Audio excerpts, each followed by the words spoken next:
Caso de inelegibilidade é, por exemplo, o Lula renunciar a dinheiro de impostos via Lei Rouanet, que sabe-se lá Deus por que financia um evento da CUT no Dia do Trabalho, e nesse evento ele pede voto para o Guilherme Boulos. Isso é caso de inelegibilidade.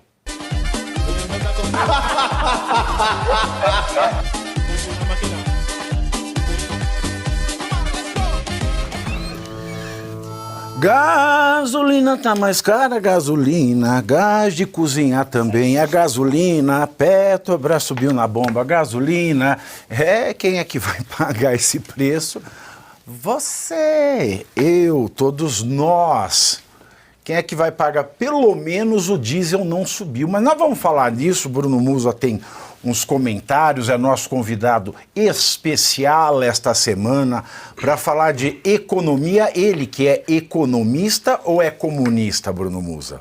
Economista. Economista, muito bem.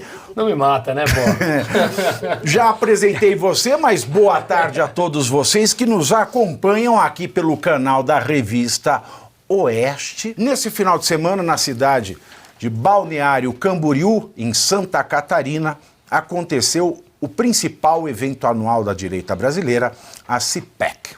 O encontro reforçou, entre outros pontos, a anistia aos presos do 8 de janeiro e a esperança de que Jair Bolsonaro possa concorrer à presidência no ano de 2026.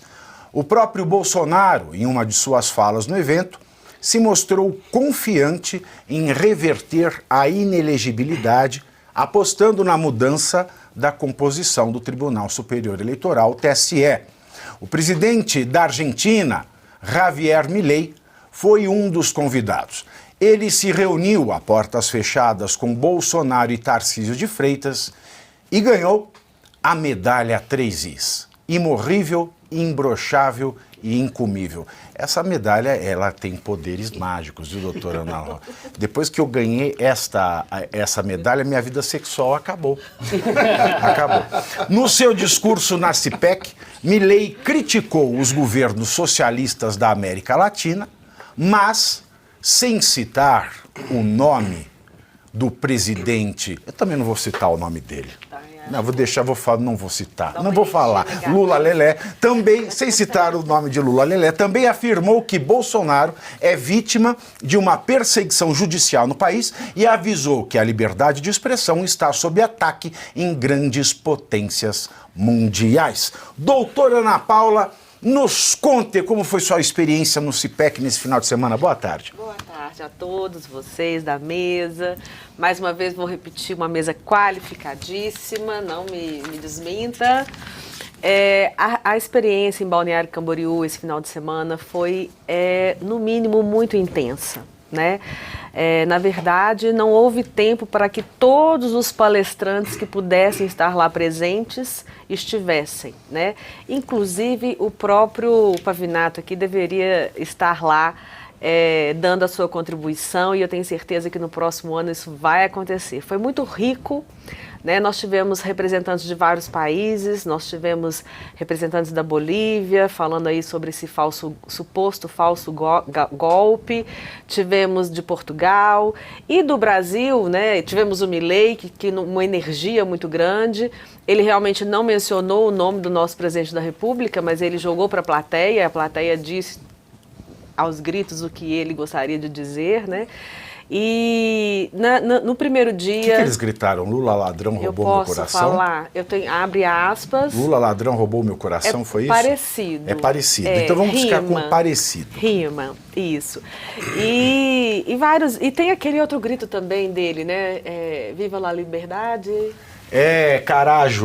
Carajo. Esse também foi um mote.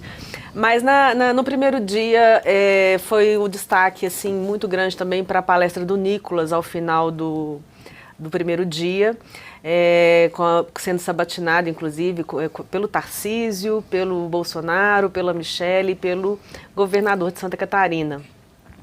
Então, ele fez uma apresentação que foi muito rica em conteúdo e, ao mesmo tempo, motivacional para a população, né?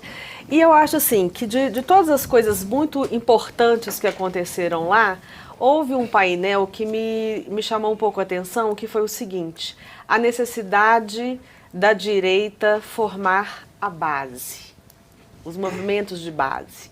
Todos nós, né, cada pessoa que está nos assistindo, às vezes você não tem tempo, às vezes você não tem recursos financeiros, às vezes você acha que não tem conhecimento suficiente, mas você tem sempre alguém que você pode conversar e que pode te compreender sobre esse momento que nós estamos vivendo no Brasil, da importância de nós virarmos esse jogo em 2026.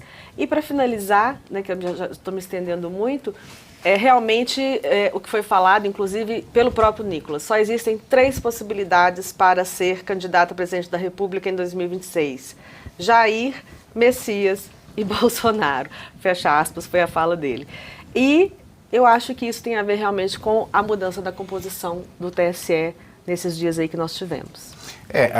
Essa mudança, né, no TSE ainda não surtiu o efeito de 2026, né, que o André Mendonça provavelmente vai ser o presidente do Tribunal Superior Eleitoral, mas ela diz que alguém não é elegível para concorrer em sendo presidente da República, ocupando um cargo público, quando essa pessoa abusa do poder político e abusa do poder econômico.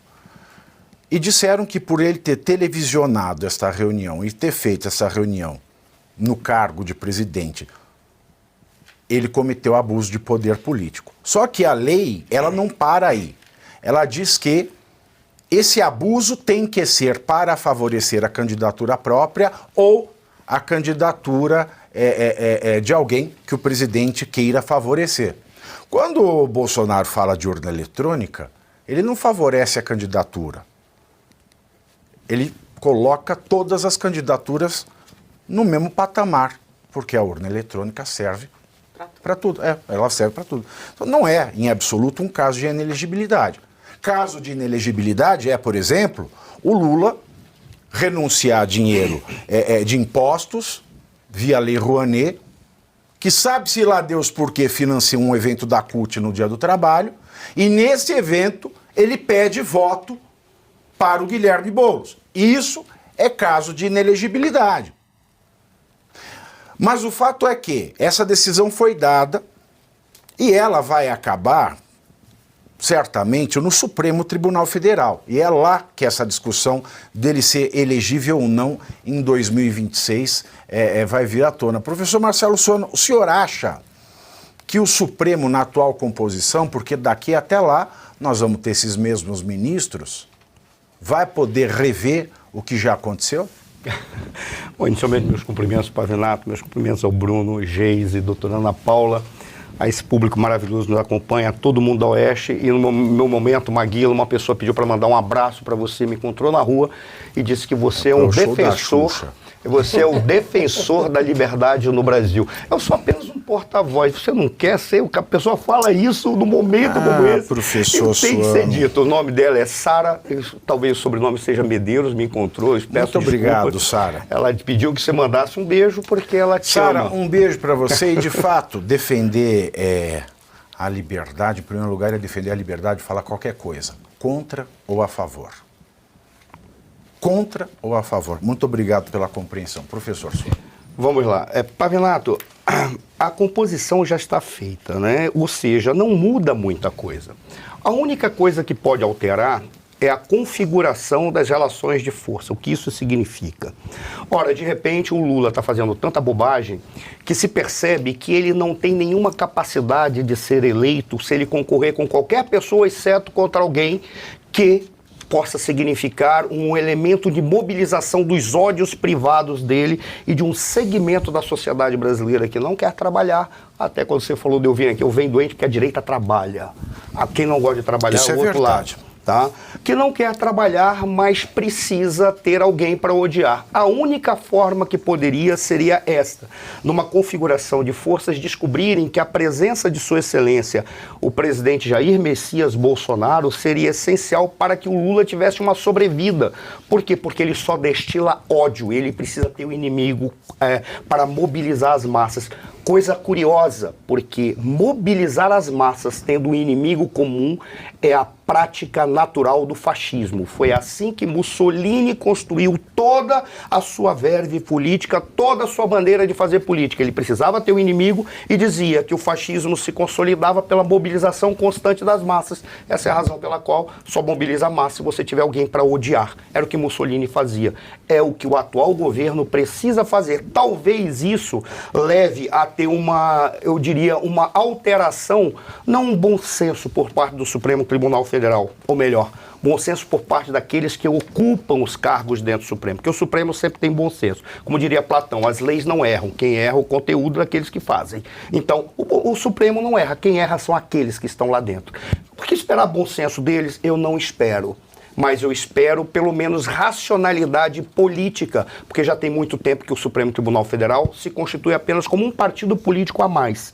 Um partido de um grupo que não se sabe quem é, talvez seja um grupo corporativo deles próprios, porque eles governam, na realidade, o Brasil para algo que ninguém sabe para onde vai. Então, uma certa dose de racionalidade política, na configuração de forças, eles percebam que é necessário ter o Jair Messias Bolsonaro, mas será um grande tiro no pé.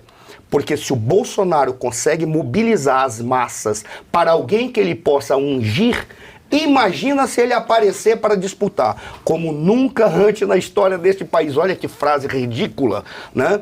Mas como nunca antes na história desse país o povo esteve tão esclarecido de tudo o que aconteceu.